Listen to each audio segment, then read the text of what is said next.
दोस्तों, क्या आप जानते हैं कि दुनिया में ऐसे दो इलाके भी हैं जहां पर सिर्फ और सिर्फ औरतों का राज है और वहां पर कोई मर्द भी नहीं रहता। अगर कोई मर्द वहां पर आना चाहे तो उसे बाकायदा तौर पर रिटर्न परमिशन यानी कि लिखित पढ़त में इजाजत देना पड़ती है। ये दो इलाके ऐसे हैं जिन इलाकों के बारे में पूरी दुनिया के मर्द बेतहाशा तजस्सुस रखते हैं, लेकिन इसके बावजूद वो वहां पर जा नहीं सकते। दोस्तों, इन दोनों इलाकों में पहला इलाका ब्राजील के अंदर वाक़या है।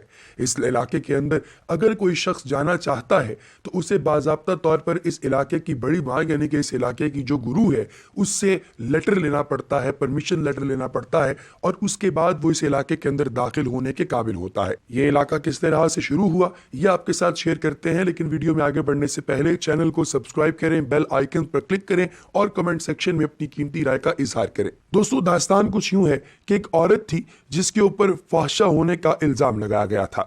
ये औरत जिस मुआशरे में रहती थी वहां के लोगों ने इसे धुतकार दिया और फिर ये अपने इलाके से दूर दराज एक वीरान जगह पर जाकर रहने लगी। वहां पर इसने अपनी छोटी सी कुटिया बनाई और वहीं पर खुद ही दरख्तों से फल उतार कर या छोटी मोटी सब्जियां उगाकर ये अपना पेट भरती थी। लेकिन फिर यूं हुआ कि उसी गांव से ताल्लुक रखने वाली एक दो और औरतों के साथ भी गांव वालों ने ऐसा ही किया। जब उन पर भी इस तरह के इल्जामात लगे तो वो अपना घर छोड़कर इस औरत की कुटिया में आकर बस गए। आहिस्ता आहिस्ता औरतों का यहाँ पर आना बढ़ता गया और कुछ ही दिनों के अंदर ये पूरा गांव सिर्फ और सिर्फ औरतों का एक कला बनकर रह गया और यहाँ पर बाहर से किसी भी मर्द को आने की कोई इजाजत नहीं है।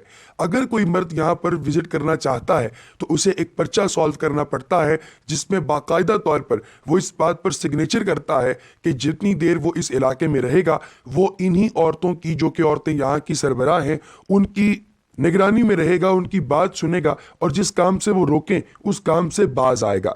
दोस्तों, इस इलाके में कुछ औरतें ऐसी भी रहती हैं जो कि शादीशुदा तो हैं लेकिन अपने खाविंदों से दूर है। अगर उनका खाविंद उन्हें मिलना चाहे तो वो सिर्फ एक हफ्ते के अंदर 2 दिन ही इनसे आकर मुलाकात कर सकता है और वो भी बाकायदा इनसे इजाजतनामा लेकर। दोस्तों, इसी तरीके से क्या आप जानते हैं कि पाकिस्तान का एक इलाका ऐसा भी है जहां पर अगर किसी लड़के को कोई लड़की पसंद आ जाए तो वो उससे शादी करने का बड़ा अनोखा तरीका इख्तियार करता है। वजीरिस्तान में शादी की रसूमात एक गैर तहरीरी रस्मी कानून के तहत होती हैं। इस कानून को वजीरोला या वजीर कानून कहा जाता है। लड़का अपने वालिदैन की मर्जी के बाद किसी भी दूसरे खानदान की लड़की के यहाँ शादी का पैगाम भिजवा सकता है।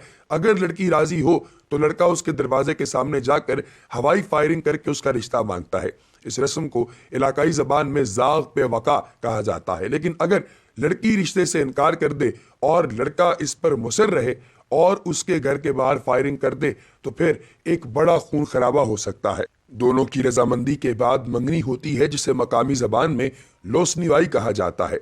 मंगनी की रस्म पर भी लड़के वालों की तरफ से फायरिंग की जाती है। वजीरिस्तान में दुल्हनें जो लिबास पहनती हैं उसे गानर खट कहा जाता है। इस मलबूसात की नुमाइश की रस्म को शाडरा भी कहते हैं और कुछ लोग इसे सैदड़ा का नाम भी देते हैं और यह अमूमन पीर या मंगल के दिन अदा की जाती है।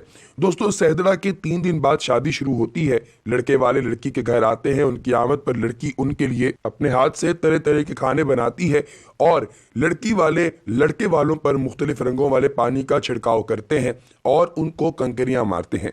ये रस्म लड़की के विदा होने पर लड़की वालों के दुख और तकलीफ की अक्कासी करती है।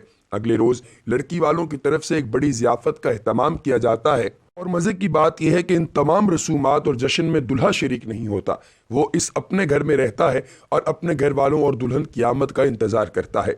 जब लड़के वाले दुल्हन को लेकर अपने घर आ जाते हैं तो उसे अपने ससुराल के घर में एक कमरे में 3 दिन के लिए बिठा दिया जाता है। इस दौरान रिश्तेदारों की बड़ी तादाद आती है और दुल्हन से मिलती है। इन 3 दिनों में दुल्हन अपने शौहर के खानदान से मानूस हो जाती है। इसके बाद अगली बात भी बड़ी मजे की है। दुल्हन को देखने की इजाजत लड़के को नहीं होती इन 3 दिनों के अंदर। तीसरे रोज दुल्हन को गांव की दीगर लड़कियों के साथ कुएं से पानी भरने के लिए भेजा जाता है। उस रोज शाम के वक्त निकाह खां को बुलाया जाता है और दुल्हा दुल्हन का निकाह पढ़वा दिया जाता है। इसके बाद दुल्हा दुल्हन को एक दूसरे को देखने की इजाजत मिल जाती है और यूं शादी अपने इख्तिताम को पहुंचती है। दोस्तों, इसी तरीके से इंडिया के अंदर भी एक बाजार है जिसका नाम है मनी बाजार। دوستوں منی بازار انڈیا کے شمال مشرق میں ایک انتہائی حیرت انگیز قسم کا بازار ہے اور امپھال کے علاقے میں واقع اس بازار کو اما کیتھل یا ماؤں کے بازار سے بھی جانا جاتا ہے۔ اور اس کی عجیب و غریب بات یہ ہے کہ اس پورے گاؤں کو ساری شاپنگ اسی علاقے سے ملتی ہے اور اسے کم از کم 4000 خواتین چلاتی ہیں۔ کسی بھی مرد کا اس بازار کے اندر عورتوں سے پرمیشن لیے بغیر داخل ہونا بالکل منع ہے۔